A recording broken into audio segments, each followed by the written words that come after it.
Está bien, entonces, hermano, Dios le bendiga mucho. Para mí es un placer tener esta oportunidad de compartir una vez más con ustedes, como otras veces lo hemos hecho. Vamos a inmediatamente para aprovechar bien el tiempo. Les envío desde aquí un saludo en nombre mío y de mi familia y siempre los tenemos pendientes a ustedes en nuestras oraciones eh, por diversos temas y porque también la palabra manda, ¿verdad? Que oremos los unos por los otros. De verdad que, aunque no estoy allá, estoy aquí y me siento de verdad muy agradecido de ustedes. Así que nosotros seguimos, quizás sería muy fácil adivinar para dónde vamos. Estamos en Primera de Pedro todavía, estamos en Primera de Pedro todavía y quise continuar justamente donde quedé la última vez porque es una serie de estudios que se va prolongando. Yo siempre digo que la palabra de Dios se estudia sin prisa, pero sin pausa. O sea, no hay que ir muy rápido, pero tampoco hay que parar. Siempre hay que seguir. Y nos corresponde en Segunda de Pedro capítulo 2 el versículo 11 y 12. Primera de Pedro capítulo 2 versículo 11 y 12. Y vamos a tener de inmediato una porción que hay allí sin desprendernos del contexto, claro está, porque sabemos que la palabra de Dios fue en la historia, fue dividida en capítulos y versículos, pero normalmente en su forma original estos son cartas, no venían divididas, sino que eran un cuerpo literario que estaba entregando una diversidad de mensajes, tenía unos propósitos muy claros, unos propósitos muy establecidos. O sea, nunca se escribió un libro de la Biblia porque sí, sino que tiene un propósito muy marcado y muy claro. Si nosotros nos embarcamos en este estudio, pues nos vamos a dar cuenta qué cosas están allí, que la palabra cada día confirma que es procedente de Dios en el hecho de que esta carta es muy antigua y a pesar de tener dos milenios, sigue siendo tan útil para la iglesia de hoy como lo fue para la iglesia de ayer. Entonces, segunda de Pedro 2 del 11 al 12 dice, amados, yo os ruego como a extranjeros y peregrinos que os abstengáis de los deseos carnales que batallan contra el alma, manteniendo buena vuestra manera de vivir entre los gentiles, para que en los que murmuran de vosotros como de malhechores, glorifiquen a Dios en el día de la visitación, al considerar vuestras buenas obras. Vamos a tener un momento de oración. Padre eterno y bendito Dios que estás en los cielos, te damos muchas gracias por la maravillosa oportunidad que nos das de hacer uso de tu palabra, Señor, de ser bendecido por tu palabra, de encontrar allí, Señor, esos mandatos que son equivalentes a tu misma voz, a tu mismo pensamiento para nosotros el día de hoy. Gracias, Señor, por esta maravillosa reunión de la cual tú eres el mayor anfitrión, de la cual tú eres el invitado de honor, porque hablamos de tu nombre, honramos tu nombre y queremos ser, Señor, bendecidos por tu palabra. Así que guárdanos de todo mal y protégenos siempre. Bendice en gran manera la iglesia de 126, la iglesia de Pensilvania y cualquier otra iglesia local, acá en Gaspar Hernández, también cualquier otro hermano que se haya conectado y otra comunidad de creyentes, que puedan ellos también ser edificados por tu palabra y bendecidos por la enseñanza que nos da tu Santo Espíritu cuando nos aclara tu palabra y la trae a nuestro corazón. Gracias, Señor, por todo. Te lo pedimos en el nombre de Jesús. Amén. Bueno, amados hermanos, entonces acabamos de leer Primera de Pedro 2, del 11 al 12, Primera de Pedro capítulo 2, del 11 al 12, y recuerden que esta carta ha sido entregada a una comunidad de creyentes que están expatriados, o sea, ellos están lejos de casa, lejos de su país, están en un contexto de persecución. Sabemos por las grandes penurias que tuvieron que pasar, siendo perseguidos por el Imperio Romano, por Nerón, con Nerón a la cabeza. También hablamos en anterior sección de que ellos fueron acusados de manera injusta de haber sido los responsables de aquel gran incendio de Roma. O sea, Nerón los utilizó a ellos como chivos expiatorios o le tiró, como dicen en República Dominicana, le tiró la cuava a los cristianos para que ellos quedasen culpables delante de ese delito tan cruel. Y sabemos por la historia que ellos no fueron los culpables, sino que fueron inculpados. Y aquí empieza Pedro a dar un sinnúmero de enseñanzas. Pedro empieza a hablar de la unión que tenemos con Cristo, de Cristo como una esperanza viva, de Cristo como una roca fundamental en la cual debemos estar parados, porque Pedro, en lugar de hablarle de beneficios terrenales, empieza a hablarle de las cosas espirituales, porque se va a dar cuenta usted que en los momentos de dificultad es nuestra fortaleza espiritual la que nos sostiene, porque lo material siempre escasea, lo material siempre falla. Siempre entramos en conflicto, en contradicciones. Sin embargo, Dios nunca falta. Entonces, ya Pedro ha mostrado preocupación por la relación de los creyentes con Cristo. Ya Pedro habló de cómo los cristianos estaban relacionados con Cristo. Luego Pedro manifiesta preocupación en la relación de los creyentes los unos con otros. Pero en esta porción, hermanos, en esta porción comprendida en los versículos 11 y 12 del capítulo 12 primera de Pedro, el apóstol empieza a manifestar una nueva preocupación. Esta va dirigida a nuestra relación como creyentes, nuestra relación con el mundo exterior. Porque recuerden, ¿verdad? Ya habló de relación con Cristo, relación con los hermanos los unos con los otros.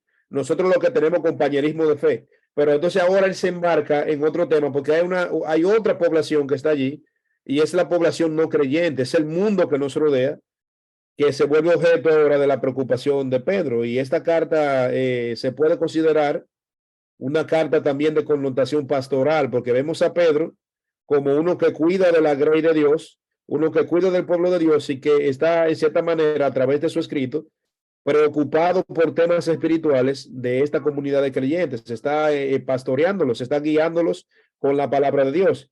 Y fue el clérigo y teólogo anglicano británico llamado John Wesley, que en una ocasión dijo, vivo en una casa extraña y en un país desconocido. Eso dijo John Wesley, vivo en una casa extraña y en un país desconocido.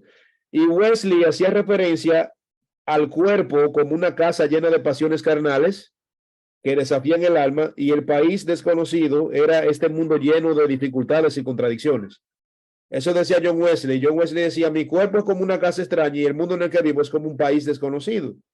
Porque realmente, si se da cuenta, aquí el apóstol Pedro está introduciendo una enseñanza y está usando dos conceptos a modo de símil o de similitud. Un símil es un recurso literario que usamos para hacer una comparación. Si volvemos al versículo, vamos a ver que dice, amados.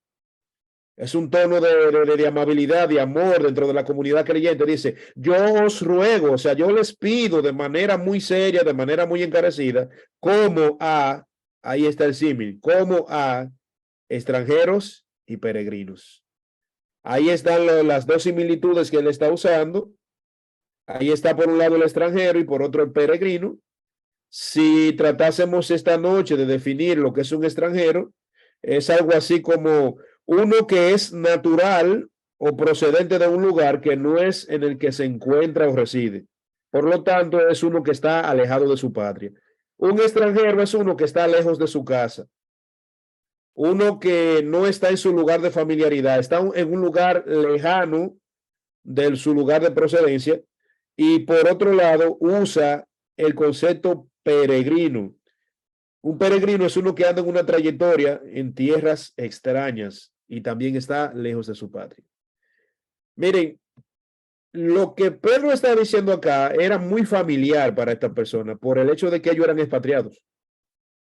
Recuerden que le escribe a gente que está dispersa. Esa gente no estaba en su casa, esa gente no está en su comunidad, esa gente no está, quizá digamos como yo, me voy a poner yo mismo de ejemplo. Yo no soy nacido y criado en Gaspar Hernández, en este municipio de la provincia de Espaillat. Yo nunca he hecho vida fuera de aquí.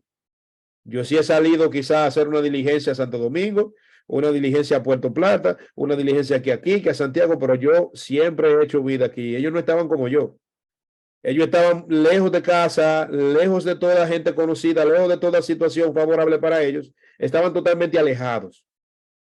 Pero eso era tocante a la patria terrenal. Recuerden que en Cristo se nos ha sido otorgada una nueva ciudadanía. Nosotros somos ciudadanos celestiales. Y en esta tierra estamos como peregrinos y extranjeros. En esta tierra estamos como el que está lejos de casa. ¿Por qué estamos como el que está lejos de casa? Porque no es el lugar a donde procedemos, porque inmediatamente nuestro Señor nos redime, nuestro Señor nos elige, nos aparta para su gloria, ya nosotros formamos parte de su pueblo. Y recuerden que en una carta, perdón, en un evangelio como el evangelio de Juan, el Señor dice, y vendré y os tomaré a mí mismo para que donde yo estoy, vosotros también estéis. Nosotros pertenecemos allá donde está el Señor, no pertenecemos aquí. Ahora bien, todavía estamos aquí porque ha sido el propósito de Dios que al tiempo que estamos viviendo, la iglesia todavía está en la tierra. Pero cuando el Señor decida, cuando llegue aquel tiempo acordado que solamente está en la potestad del ser divino, de nuestro Dios, de la Trinidad, pues entonces allí nosotros vamos a ser tomados en la tierra y llevados a donde Dios está, porque Dios tiene un compañerismo eterno con su pueblo. Pero por eso Pedro está usando esa similitud, está por un lado diciendo son extranjeros, están lejos de casa y son peregrinos, o sea que estamos por un tiempo aquí, por un tiempo. Y de hecho yo creo que las personas que deben ser más conocedores acerca del tema de la muerte somos nosotros los creyentes, porque la Biblia aclara por qué ocurre la muerte, por qué el hombre debe morir y cuál es la solución a todo esto. Y vemos acá también, cuando habla de peregrinos y extranjeros, nosotros vemos que en esa sección de manera específica, Pedro está haciendo un llamado especial a sus lectores a una vida justa en un mundo hostil. Si usted revisa muchísimas religiones que existen en el mundo, por ejemplo, los monjes budistas, el monje budista empieza a basar su vida en cierto estilo de vida de meditación, cierto estilo de vida de apartado del mundo, y ustedes ven que ellos se van a un monte y hacen un templo y nunca salen de ese templo, nunca salen de esa montaña, ellos se apartan del mundo. Pero no así los cristianos. Nosotros hemos sido llamados a vivir integrados en la sociedad, porque de hecho es a través de nuestro testimonio, es a través de lo que Dios hace a través de nosotros que el reino de los cielos avanza, que más personas llegan al camino de la fe. O sea, no significa que una buena persona conoce a Cristo se va a apartar porque ya es diferente. No, al contrario, esta persona, después que conoce a Cristo, está llamado a integrarse en el mundo, pero con una nueva perspectiva, con un nuevo mensaje. Entonces, mientras que la persona del mundo vive solamente por vivir sus días y tiene unas metas estrictamente terrenales, el creyente, el que ha sido salvo por el poder de Dios, está llamado a vivir una vida, pero en integración social e impactando su sociedad con el mensaje del evangelio. Entonces, nosotros podemos ver eso de manera muy clara, como Pedro está llamando a, y hermanos, miren, es un mundo hostil, como decía, es un mundo lleno de maldad. Es un mundo muchas veces antagónico a la palabra de Dios o contrario a la palabra de Dios. Sin embargo, aquí quiere Dios que estemos. Y así mismo vivía el pueblo de Israel, rodeado de naciones que no honraban a Dios. Y sin embargo, el Señor dijo, ustedes deben ser luz a las naciones. ¿Y cómo van a impactar las naciones? Más adelante Pedro empieza a hablar cómo van a impactar las naciones. Cómo es que las personas van a conocer a Cristo a través de cómo nosotros vivimos. Entonces, nosotros somos extranjeros en una sociedad secular porque nuestra ciudadanía está en el cielo, como acababa de decirles, y Pedro muestra cómo Cristo mismo, como hombre y como Dios, estableció el ejemplo a seguir, ya que vivió una vida perfecta en medio de un ambiente hostil. Cristo es lo que siempre estuvo, como dice Pedro en la segunda carta, Cristo siempre estuvo preparado para dar respuesta ante todo aquel que demandara acerca de su mensaje. Por eso nosotros debemos imitar a Cristo en eso. Nosotros tenemos que tener una meta esencial de conocer la palabra de Dios, de conocer el mensaje de Dios. No debe haber confusiones en nosotros. Por ejemplo, usted sabe que la gente, desde que usted llega a los lugares y usted dice que es cristiano, de una vez la perspectiva de la persona cambia.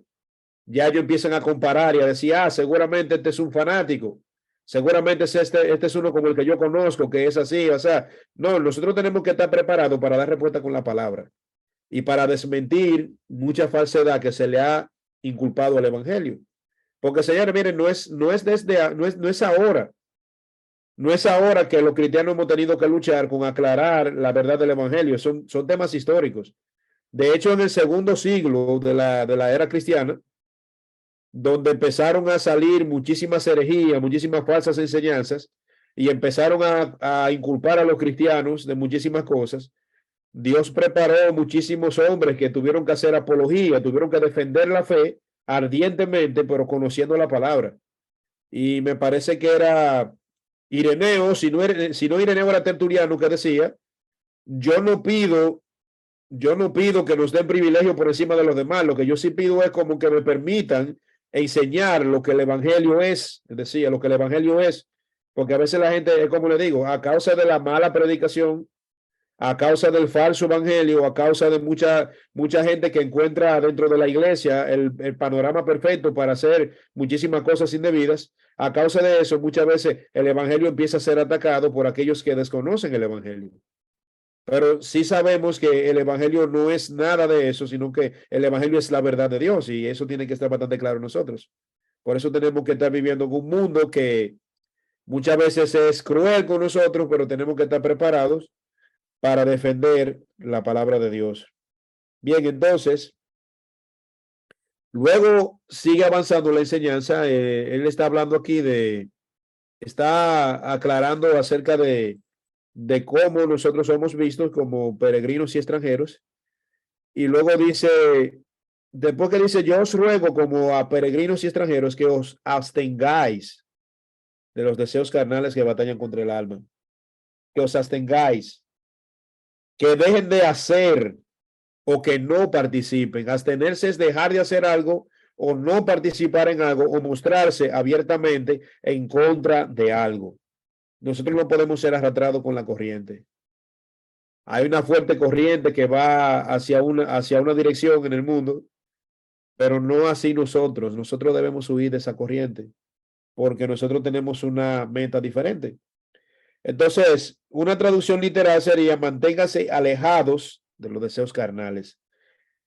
Para poder ejercer lo que sería una influencia bondadosa, una influencia pura, una influencia piadosa en el mundo, para gloria de Dios, nosotros tenemos el compromiso de ser disciplinados, de evitar en nuestra vida esos deseos de la naturaleza caída, tanto en la vida privada como pública. Y cabe destacar que eso va más allá de la inmoralidad sexual. Hay varias pasiones que llegan a la mente del hombre, a la vida del hombre, que el hombre debe evitarlas. Y apuntan a cómo vivimos, porque recuerden que también la vida del cristiano es una vida pública. Nosotros no vivimos como le decía. Bueno, yo pongo los budistas de ejemplo de nuevo, que los budistas, como yo le decía, se apartan de la sociedad y nadie sabe nada de ellos. Ellos solamente están meditando y haciendo sus cosas, sus rituales. Pero nosotros somos hijos del Dios viviente, así declarados por Cristo, en Cristo y en su nombre, y somos llamados a vivir una vida de hijos de Dios, pero una vida pública. No solamente la iglesia tiene derecho a saber que somos cristianos, sino que la sociedad que nos rodea también tiene el derecho a saber que somos cristianos y también es a esa sociedad que nosotros vamos a impactar con nuestra forma de vida. Entonces dice que debemos abstenernos contra esos deseos carnales y luego sigue avanzando, dice, estos deseos carnales son deseos que están en contradicción con el alma, están batallando contra el alma. Usted se da cuenta que como creyentes a veces muchas cosas que pudiéramos hacer en determinado momento entran en contradicción con nuestra vida, nos entristecen porque son cosas que batallan contra el alma. Por un lado, Dios ha diseñado las disciplinas espirituales. Dios nos ha dado el privilegio de conocer su palabra, nos ha dado su palabra. Nos ha dado la facultad de orar, de poder comunicarnos con Él. Nos ha dado congregación, nos ha dado comunión con los hermanos. Esas son disciplinas espirituales que nos fortalecen en el espíritu, pero por otro lado hay cosas que batallan contra todo eso. Tenemos por un lado el ocio, tenemos por un lado la idolatría moderna. La idolatría moderna, digo moderna por el hecho de que en el antiguo Israel se hablaba de idolatría cuando se adoraba un Dios falso, pero hoy no ves personas adorando un Dios falso, pero sí ves personas adorando cosas como si fueran Dios. Hoy también vemos cómo mucha gente prefiere hacer de muchos hábitos de ellos su propio ídolo. Entonces eso también es algo que debemos cuestionar. Son cosas que están batallando continuamente contra el alma. Y luego entonces sigue avanzando el apóstol acá en su enseñanza, dice, manteniendo buena vuestra manera de vivir entre los gentiles. ¿Se dan cuenta? Miren qué cosa. En la Biblia está llena de estos ejemplos. Por ejemplo, la historia de Daniel cuando es tomado y llevado a Babilonia junto a sus amigos. Y él tuvo la oportunidad perfecta de hacer lo que quisiera, porque estaba en un lugar extraño, entre gente que no lo conocía. Nadie le iba a decir, hey, Daniel, te conozco. No, él estaba solo. Y él tomó una decisión junto a sus compañeros, porque él era como el líder, los compañeros consintieron en seguir esa decisión, en no contaminarse con la comida del rey. Y como le decía, quizá el lugar perfecto, lejos de casa, nadie me conoce, yo puedo hacer lo que yo quiera, diría cualquier persona. Aquí no me conoce nadie. Hay una historia que, bueno, es un chiste que alguien contaba en una ocasión que decía que había un señor que era pastor y tenía una debilidad, dice que le gustaba jugar gallos. Y eso como extraño, ¿verdad? Eso como que no luce como un deporte muy piadoso, algo como que a lo que uno deba dedicarse. Y el pastor decía que cuando se iba a jugar gallos se iba bien lejos a un pueblo donde no lo conocieran para evitar ese tema. Y un día cuenta la historia que cuando él fue a una de esas galleras a echar su gallo, cuando él saca el gallo de la funda, alguien voció, yo doy 5,000, voy 5,000 al gallo del pastor. Y él dijo, me conocieron. O sea, pero realmente estamos llamados a testificar delante de Dios. Yo puedo engañar al hermano, yo puedo engañar a mi líder, yo puedo engañar a mi pastor, pero a Dios yo no puedo engañarlo. Entonces, Pedro está llamando aquí, apelando a la conciencia de los creyentes, él está diciendo, miren, mantengan buena vuestra manera de vivir entre los gentiles. Yo duré 14 años trabajando en un banco y, ¿qué decirle? Siempre se decía que la gente más mala paga eran los cristianos. Eso es un mal testimonio. No habla bien de una vida piadosa delante de otra persona. Entonces, ¿cómo puede ser posible que una persona no creyente a la luz de la sociedad pueda verse más organizado que un creyente? Entonces, el creyente yo pienso que tiene que revisarse. Tenemos que revisarnos, o sea, reformular nuestra vida en torno a la palabra. La palabra es muy clara. Lo que pasa es que muchas veces la palabra se queda por un lado y la vida se va por otro. Entonces todo debe ir como de la mano. Entonces también debe haber en nosotros suficiente humildad para ser amonestado por la palabra, de que uno cuando entiende un mandamiento que está en la palabra de Dios, que uno pueda decir, mira, yo reconozco que yo he estado fallando en esa área y yo necesito que ahora Dios me ayude a mejorar en ese aspecto. Entonces se dan cuenta, manteniendo buena vuestra manera de vivir entre los gentiles, y luego avanza y sigue diciendo, para que en los que murmuran de vosotros como de malhechores, glorifiquen a Dios en el día de la visitación, al considerar vuestras buenas obras. Hay una razón especial por la cual debemos nosotros dar buen testimonio. Hay una relación especial en eso.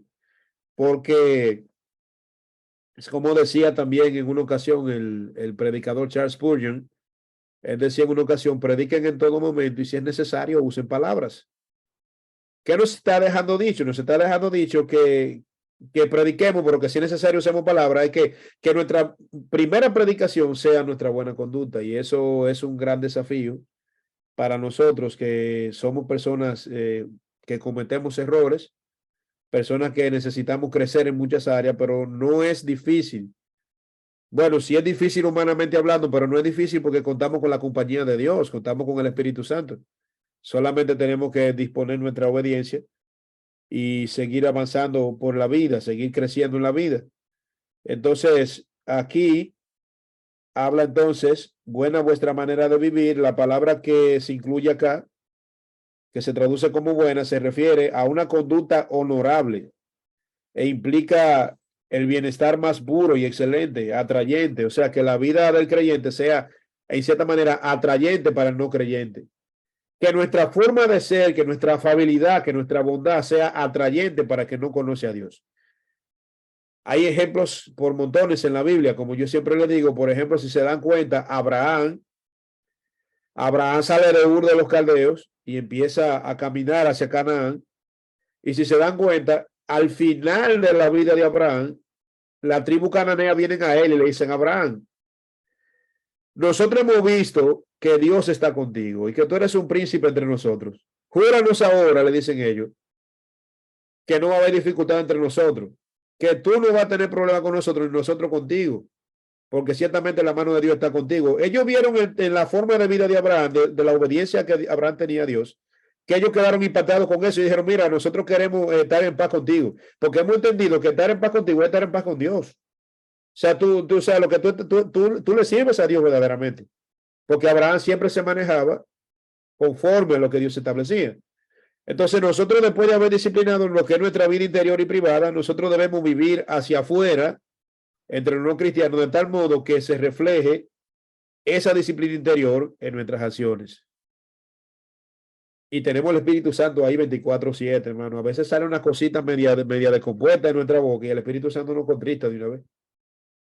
Nos dice: mira, esas no son palabras que edifican, no son palabras honrosas.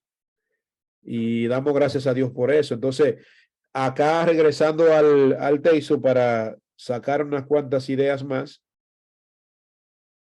ahí en el versículo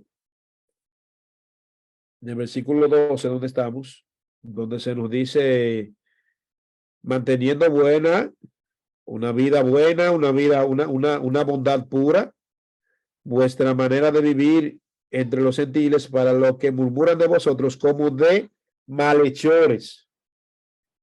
Como de malhechores. Es un gran acto de injusticia eso, cuando una persona intenta difamar a otro. Y los cristianos siempre somos víctimas de eso. Hay dos vertientes. Por ejemplo, les decía, a veces hay por culpa de los que se hacen llamar cristianos, que predican un falso evangelio de prosperidad, que han engañado a un montón de gente. Luego hay gente que se siente engañado y arremete contra los cristianos, pero no todos los cristianos son de esa línea. Hay una línea de cristianos que van engañando y engañando personas, pero los que conocemos la verdad, los que conocemos lo que la palabra de Dios enseña, nosotros no tenemos intención de engañar a nadie. Lo que queremos es enseñar la verdad de Dios. Decía a la persona: mira, lo primero es no hablar de dinero, estamos hablando de una condición del alma de una persona que necesita conocer a Dios para ser salvo. Pero esto aquí se corresponde mucho con el contexto de la carta. Para que los que murmuran de vosotros de malhechores, recuerden que esa gente andaba corriendo porque fueron culpados de una cosa que ellos no hicieron. Ellos no incendiaron a Roma y sin embargo se les culpó de incendiar a Roma. Y no solamente de incendiar a Roma, se les culpó de muchísimas cosas más en la historia. Y ustedes van a ver ahora. Los primeros cristianos fueron acusados de rebelión contra el gobierno. Dijeron: esa gente se están sublevando contra el gobierno. Miren, la cosa se aquietó un poquito cuando llegó Constantino, que Constantino lo que hizo fue agarrar el cristianismo y adoptarlo para usarlo como una arma política. Él dijo: yo tengo una idea, yo voy a unificar a Roma con el cristianismo porque hay muchos cristianos. Es lo que aprovechó eso. Pero antes de él, eso era terrible. Se le culpaba a ellos de rebelión contra el gobierno. Usted ve como esos países comunistas, como China, como Rusia, que ellos dicen que cualquier forma de pensamiento diferente a la que plantea el gobierno es una amenaza. Así mismo le decían a los cristianos en el Imperio Romano. Cualquiera que piense diferente al emperador, cualquiera que piense diferente al paganismo, es un disidente, es una persona peligrosa, enemigo del Estado. Así fueron vistos los cristianos por predicar la palabra de Dios. Se le inculpó de cargos falsos y tan descabellados como terrorismo. Esos son unos terroristas, mira, eso incendiaron a Roma. Un acto vandálico, dijeron. Fueron culpables de ateísmo. Dijeron: esa gente son ateos, no creen. Pero fíjese qué contradicción. Los únicos en aquel entonces que estaban creyendo que el único Dios verdadero eran los cristianos. Sin embargo, todos los demás creían en dioses falsos. Pero ellos decían que esa gente son ateos porque ellos no aceptan la adoración al emperador. Ellos no aceptan la veneración a nuestros dioses, porque recuerden que los emperadores exigían que se le adorara como a Dios.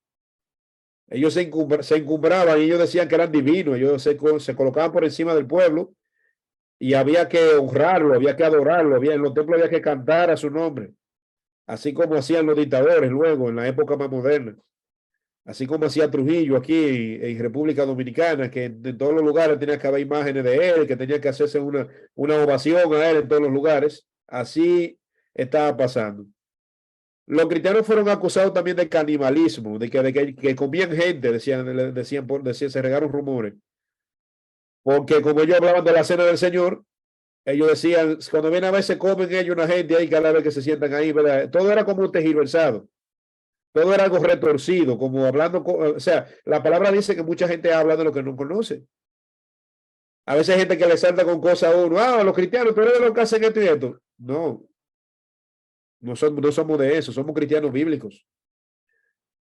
Yo me quedé pensando profundamente sobre un tema. Por ejemplo, esta semana que pasó, alguien me compartió un video de una congregación aquí en República Dominicana, que la pastora de esa congregación y un grupo de sus fieles se fueron al monte, que Dios le dijo que se fueran para el monte a matar sapos, a matar macos. Y tenían una pila de ranas muertas, como así, de que Dios lo había mandado. Y esa gente lo que están haciendo un daño al ambiente.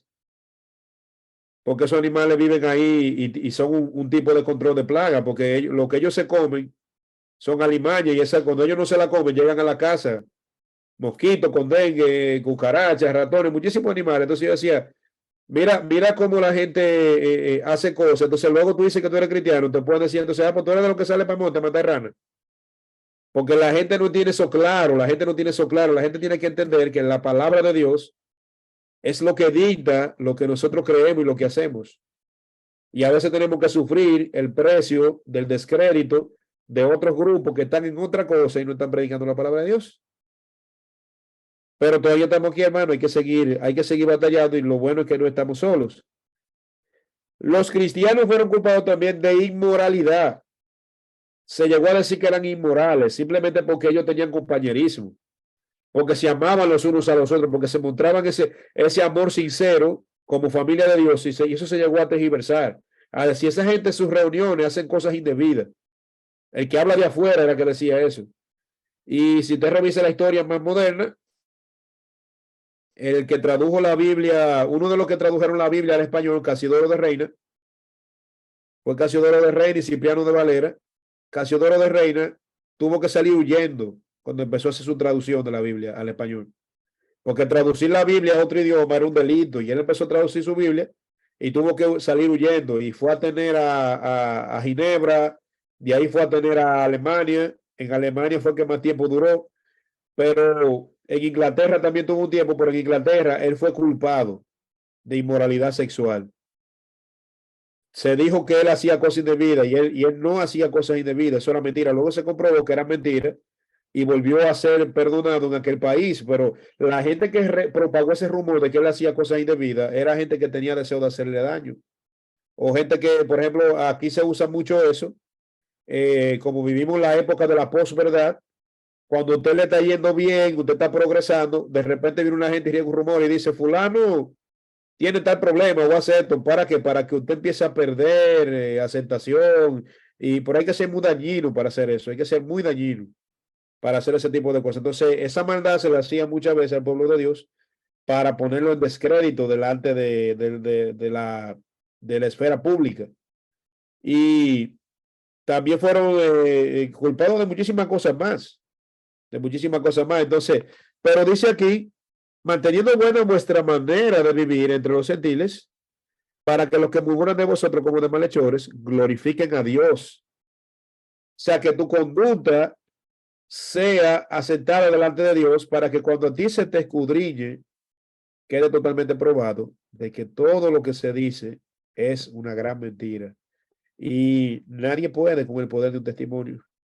Nadie puede con el poder de un testimonio. Cuando hay testimonio, vea, incluso lo mismo que no conocen la persona, termina defendiéndolo, diciendo, no, yo no creo eso de esa persona, porque esa persona es de una manera que yo doy testimonio de que esa persona no es así. Y luego dice entonces, para que los que murmuran de vosotros como de malhechores glorifiquen a Dios en el día de la visitación. Vamos a poner un especial atención a esa palabra y con esa última frase, con el día de la visitación, nosotros terminamos. Miren, esa frase del día de la visitación es una frase muy judía. Una frase muy judía, una frase que fue utilizada en el Antiguo Testamento, tanto por Isaías como por Jeremías. Y esta frase servía como una anunciación de la visitación de Dios. Era como el acercamiento de Dios al pueblo o a las naciones para bendecir o para juzgar. Es como quien dice que el dueño del mundo es Dios y pareciera que Dios está alejado, pareciera que Dios no está, pero de repente Dios dice, vamos a poner un ejemplo, usted tiene una propiedad que usted no la visita frecuentemente porque usted no está en otras cosas. Pero de repente usted dice, el mes que viene yo voy a visitar ese terreno que tengo, o voy a visitar esa localidad que tengo para ver cómo está, para tomar alguna decisión seria sobre eso. Y Dios hacía esa visitación, era cuando Dios se acercaba al pueblo, que aunque Dios parecía lejano, pero era como que dice, hoy Dios se presenta. Hoy Dios se presenta y con un motivo especial, o un motivo de bendición o un motivo de juicio. Eso era lo que estaba dando a entender, el acercamiento de Dios a los pueblos. En el Nuevo Testamento ya la frase toma otra connotación. La visitación divina habla de la salvación. Cuando Dios visita al hombre para salvación es cuando Dios llama al hombre, le hace entender su palabra y este hombre es pasado de ser una criatura caída, pasa a ser una nueva criatura, una nueva naturaleza. Ahí vemos la visitación de Dios. Y Pedro aquí también está enseñando, mis amados hermanos, que cuando la gracia de Dios visita el corazón de un incrédulo, él mismo responde con fe y glorifica a Dios, porque recuerda qué cosa, el testimonio de los creyentes que ha observado. Es así, hermanos, es así. Si usted se da cuenta, nosotros somos los responsables de proclamar el evangelio. Dios no encargó a los ángeles, Dios no encargó a Gabriel, no encargó a Miguel, no encargó a las huestes celestiales. Dios dijo, es el polvo que va a predicar el evangelio, es el hombre mortal, el hombre caído, la descendencia de Adán. Ellos son los que van a predicar el evangelio y ellos van a participar en ese maravilloso acto que finalmente para redimirlos a ellos. Eso es una gran bendición por la cual debemos dar gracias a Dios, hermanos. Y como les decía hace un momento, cuando Dios hace esa visitación a la vida del hombre para salvación, el hombre se salva. Pero recuerden que la frase o el concepto de visitación de Dios, aunque agrega un sentido nuevo en el Nuevo Testamento que habla de una connotación salvífica, tampoco pierde su otro significado que hablaba de juicio. Porque de la misma manera que cuando Dios se acerca al pueblo para salvar a gente, también se acerca para juzgar el pecado de aquellos que no han conocido a Dios. Y eso también va a ser algo muy trascendental para nosotros. Mis amados hermanos, nosotros queremos agradecer al Señor por su palabra en esta noche, por tener aquí tan claro, hermano, que cuando un hermano me exhorta y me dice a mi hermano, es bueno mejorar un aspecto, que yo no digo, ah, eso es el hermano que quiere algo o que está diciéndome algo. No, es que la palabra como que nos ha hablado. La palabra nos ha dicho que debemos tener una conducta buena para que los que murmuran de nosotros no tengan por qué ni cómo hacerlo, porque nuestro testimonio quedará evidente. Y recuerden que todo eso no solamente agrega crecimiento espiritual a nosotros, sino que todo eso también glorifica a nuestro Señor. Y cuando nuestro Señor es glorificado, cuando nosotros estamos glorificando a Dios, nosotros estamos cumpliendo con nuestro mandato, porque nuestro mandato fue que el hombre fue hecho para gloria y alabanza de Dios, y cuando adoramos a Dios, estamos unificados y estamos alineados en el real propósito de Dios para la humanidad. Así que Dios les bendiga mucho, mis amados hermanos, y les dé muchas bendiciones y les permita ser edificados así como yo lo he sido esta noche. Señor, te damos gracias una vez más por tu amor y tu bendición para con nosotros, por tu palabra, por la bendición que llega a nuestra vida cuando nosotros creemos en tu palabra. Gracias porque tú eres bueno, Señor, grande, maravilloso, poderoso. Y gracias, Señor, porque no importa el curso que está tomando el mundo, no importa la confusión que veamos, no importa si somos perseguidos, si somos blasfemados, tú estás con nosotros, Señor, y tú siempre nos has garantizado esa seguridad de que tú nunca nos abandonarás y que tenemos un compañerismo eterno contigo. Y así lo has prometido y así lo has cumplido en nuestro Señor Jesucristo y en tu Santo Espíritu que nos está guiando hacia la verdad. Gracias por todo, Señor. Bendice de gran manera a los hermanos aquí presentes. Tú conoces las necesidades, Señor, de cada uno de ellos, físicas, espirituales. Tú los conoces a todos, Señor. Sé tú con ellos, sé tú con nosotros aquí también. Y de manera muy especial, Señor, te seguimos pidiendo que fortalezcas a la familia de nuestro hermano Luis y a su hermano, que le fortalezcas, que le guardes siempre y que él siempre esté, Señor, en tus manos. Todo eso te lo pedimos en el nombre de Jesús. Amén.